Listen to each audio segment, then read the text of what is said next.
Gawat, Rusia siap luncurkan 7 rudal nuklir antar benua untuk mengguncang para musuhnya. Уважаемые коллеги, в исполнении решения президента Российской Федерации осуществляется постановка на боевое дежурство перспективного ракетного комплекса стратегического значения «Сармат».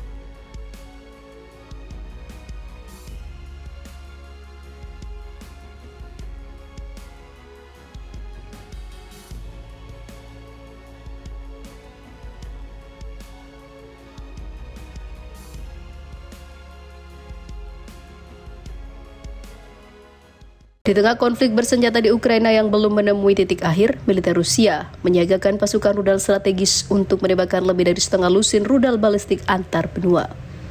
Persiapan peluncuran rudal balistik antar benua berkemampuan nuklir dikonfirmasi langsung oleh Kementerian Pertahanan Rusia pada Minggu. Tahun ini pasukan rudal strategis berencana melanjutkan dan juga meluncurkan 7 rudal balistik antar benua, bunyi pernyataan Kementerian Pertahanan Rusia dikutip dari FIFA Militer. Lebih lanjut, Kementerian Pertahanan Rusia membeberkan data armada beruang merah telah meluncurkan 20 unit rudal antar benua dalam 5 tahun terakhir. Peluncuran merupakan misi uji coba terbang pasukan rudal strategis Federasi Rusia dalam hal pengendalian senjata berkekuatan nuklir tersebut. Uji coba rudal balistik antar benua militer Rusia diyakini akan dilakukan dari Laut Hitam. Sebab dalam laporan lain yang dilansir FIFA Militer dari Radio Sputnik, warga kota Novorossiysk yang terletak di tepi Laut Hitam telah menerima peringatan terkait latihan militer di wilayah tersebut.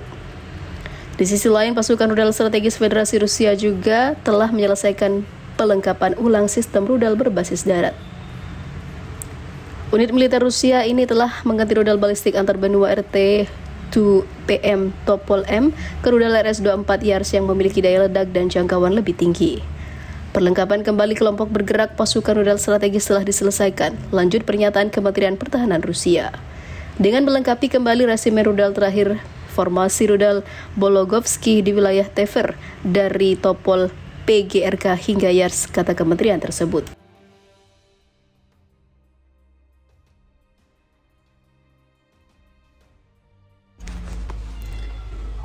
Inggris dan negara NATO lainnya mulai was-was di lautan. Pasukan beruang merah menghajar kapal-kapal dagang NATO di Laut Hitam. Kegalauan telah menghampiri banyak negara NATO, terutama Inggris, karena Rusia tak hanya bersedia menggempur mereka lewat darat dan udara, namun lautan juga dibabat Rusia, hingga bikin ketar-ketir para negara NATO dan bikin mereka tak nyenyak tidur. Kondisi Laut Hitam makin memanas hingga saat ini. Pemerintah Inggris memperingatkan bahwa Rusia dapat menargetkan kapal kargo sipil di Laut Hitam dengan memasang rancau laut di dekat pelabuhan Ukraina dan kemudian menyalahkan Ukraina. London pada bulan lalu mengatakan bahwa pasukan Rusia telah menargetkan sebuah kapal kargo di wilayah dengan beberapa rudal, namun mereka berhasil dicegat oleh pertahanan udara. Namun, Rusia tidak berhenti begitu saja dan terus mengincar para muatan dari negara-negara NATO di Laut Hitam. Sementara itu, mengutip data intelijen yang tidak diklasifikasikan, penargetan Rusia terhadap pelayaran sipil di Laut Hitam menunjukkan ketidakpedulian Putin terhadap kehidupan para musuhnya. Departemen Cleverly mengatakan dengan merilis penilaian laporan intelijen Inggris berupaya mengungkap taktik Rusia untuk mencegah terjadinya insiden semacam itu. Rusia telah menarik diri dari perjanjian biji-bijian Laut Hitam pada bulan Juli lalu. Sejak itu, serangan Rusia telah merusak 130 fasilitas infrastruktur pelabuhan dan menghancurkan hampir 300.000 ton biji-bijian. Cukup untuk memberi makan lebih dari 1 juta orang selama setahun, kata Inggris. Pada hari Rabu lalu, Perdana Menteri Rishi Sunak menegaskan kembali dukungan Inggris terhadap Ukraina dan Presiden Volodymyr Zelensky mendesak sekutu Barat yang ragu-ragu untuk mempertahankan pasokan senjata. Jika kita memberikan alat kepada Presiden Zelensky, Ukraina akan menyelesaikan tugasnya, katanya pada konferensi tahunan Partai Konservatif yang berkuasa di Manchester Barat, Laut Inggris. Sebuah pos komando taktis militer Ukraina di Soledar, Republik Rakyat Donetsk hancur usai dihantam serangan rudal Rusia.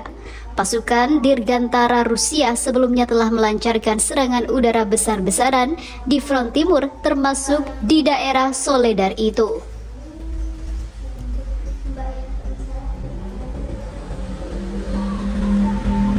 Menurut laporan, unit militer Rusia telah mengetahui keberadaan pos komando taktis yang juga dipakai untuk melatih sukarelawan militer Ukraina.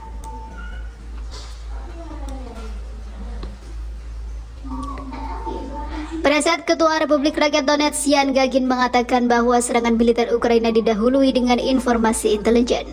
Dalam catatan intelijen Rusia, di pos komando taktis itu ada beberapa instruktur militer asing yang diyakini adalah dari negara-negara barat, anggota Pakta Pertahanan Atlantik Utara, atau yang dikenal dengan sebutan NATO. Pasukan Dirgantara kami melakukan serangan besar-besaran di lokasi penempatan pasukan Ukraina, ucap Gagin dikutip FIFA Militer. Berdasarkan informasi tersebut, Gagin menyatakan bahwa hampir seluruh personel angkatan bersenjata Ukraina dan juga para tentara NATO yang menjadi instruktur militer dipastikan tewas. Lebih khusus lagi, markas besar kelompok taktis komando Ukraina di dekat Soledar. Menurut informasi intelijen, kelompok tersebut hampir seluruhnya dilenyapkan, katanya. Intensitas kontak tembak di daerah Soledar kembali meningkat sejak akhir September 2023 lalu. Kelompok timur angkatan bersenjata Ukraina diklaim telah berhasil menguasai jalur menuju Horlivka, termasuk di Artyomovsk, Bahmut, dan juga Soledar. Hal ini sangat mengejutkan bagi NATO karena Rusia tanpa aba-aba pun langsung menghancurkan markas komando taktis Ukraina yang di dalamnya berisi tentara-tentara dari NATO.